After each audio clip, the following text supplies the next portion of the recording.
നമസ്കാരം. 2017 രാജ്യത്തെ ദുഃഖത്തിലാഴ്ത്തിയ ഒരു ബലാത്സംഗ കേസുണ്ടായിരുന്നു. ഉന്നാവോ ബലാത്സംഗ കേസ്.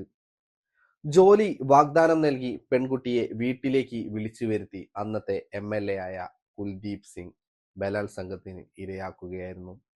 ഇയാൾ ആ നാട്ടിലെ ബിജെപിയുടെ ശക്തനായ എംഎൽഎ കൂടിയാണ്. പീഡനത്തിന് ശേഷം പെൺകുട്ടി അടുത്തുള്ള പോലീസ് സ്റ്റേഷനിൽ ചെന്ന് ഈ വിവരങ്ങൾ പറയുകയുണ്ടായി. എന്നാൽ ശക്തനായ ഈ എംഎൽഎക്കെതിരെ നിയമ നടപടികൾ എടുക്കാൻ പോലീസ് ഒരുങ്ങിയില്ല. തുടർന്ന് പെൺകുട്ടി അന്നത്തെ മുഖ്യമന്ത്രിയായ യോഗി ആദിത്യനാഥിന്റെ വീടിന് മുമ്പിൽ ആത്മഹത്യക്ക് ശ്രമിക്കുന്നു. ഇതിലൂടെ ഈ കേസ് ദേശീയ മാധ്യമങ്ങളിൽ ശ്രദ്ധ പിടിച്ചു പറ്റുന്നു. ഉത്തർപ്രദേശിലെ ഉന്നാവോയിൽ 2017 നടന്ന ഈ സംഭവം ഇന്ത്യയെ മുഴുവൻ നടുക്കിയ ഒന്നായിരുന്നു. രാഷ്ട്രീയവും അധികാരവും എങ്ങനെ നീതി നിർവഹണത്തെ തടസ്സപ്പെടുത്തുന്നു എന്നതിന്റെ ഉത്തമ ഉദാഹരണമാണ് ഈ കേസ്. ഈ കേസിലെ മുഖ്യപ്രതി ബി.ജെ.പി. എം.എൽ.എ. ആയിരുന്ന കുൽദീപ് സിംഗ് സെങ്കാർ ആയിരുന്നു. 2017 ജൂണിൽ ജോലി വാഗ്ദാനം ചെയ്ത് പെൺകുട്ടിയെ തന്റെ വീട്ടിലേക്ക് വിളിച്ചു വരുത്തി പീഡിപ്പിച്ചു എന്നതാണ് ഇയാൾക്കെതിരെയുള്ള പരാതി.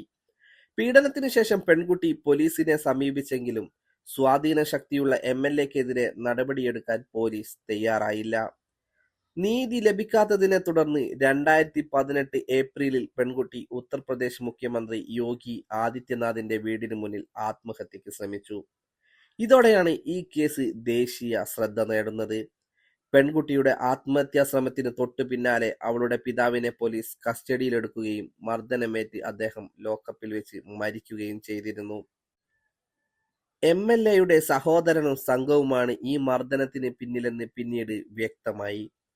2019 ജൂലൈയിൽ പെൺകുട്ടിയും അഭിഭാഷകനും ബന്ധുക്കളും സഞ്ചരിക്കുന്ന കാറിൽ ഒരു ട്രക്ക് വന്നിടിക്കുകയും പെൺകുട്ടിയുടെ 2 ബന്ധുക്കൾ മരിക്കുകയും ചെയ്തു.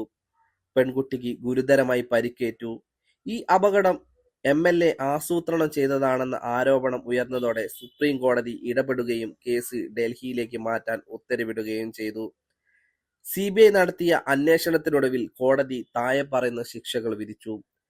ഡിസംബർ 2019 കുൽദീപ് സിംഗ് സെങ്കാറിന് ബലാത്സംഗ കേസിൽ ജീവപര്യന്തം തടവും 25 ലക്ഷം രൂപയും പിഴയും വിധിച്ചു. 2020 മാർച്ചിൽ പെൺകുട്ടിയുടെ പിതാവിനെ കൊലപ്പെടുത്തിയ കേസിൽ എം.എൽ.എക്ക് 10 വർഷം കൂടി തടവ് വർദ്ധിപ്പിച്ചു. പിന്നീട് ഇയാളെ പാർട്ടിയിൽ നിന്ന് പുറത്താക്കുകയും ചെയ്തു. ഇപ്പോ ഇതാ ഈ കേസിന് വലിയൊരു വിമർശനം നേരിടുകയാണ്. രാജ്യത്ത് വൻ കോളിളക്കമുണ്ടാക്കിയ ഉന്നാവോ കൂട്ട ബലാത്സംഗ കേസിലെ പ്രധാന പ്രതിയായ ബി.ജെ.പി. നേതാവ് കുൽദീപ് സിംഗ് സെങ്കാറിന്റെ ജീവപര്യന്തം ഡൽഹി ഹൈക്കോടതി മരവിപ്പിച്ചിരിക്കുന്നു. ഇതിനു പിന്നാലെ പ്രതിക്ക് ജാമ്യം അനുവദിക്കുകയും ചെയ്തു. നേരത്തെ വിചാരണ കോടതിയാണ് ജീവപര്യന്തം വിധിച്ചിരുന്നത്. വിചാരണ കോടതി വിധിക്കെതിരെ കുൽദീപ് നൽകിയ അപ്പീൽ തീർപ്പാക്കും വരെയാണ് നടപടിയെന്ന് ഹൈക്കോടതി ഉത്തരവിൽ പറയുന്നു.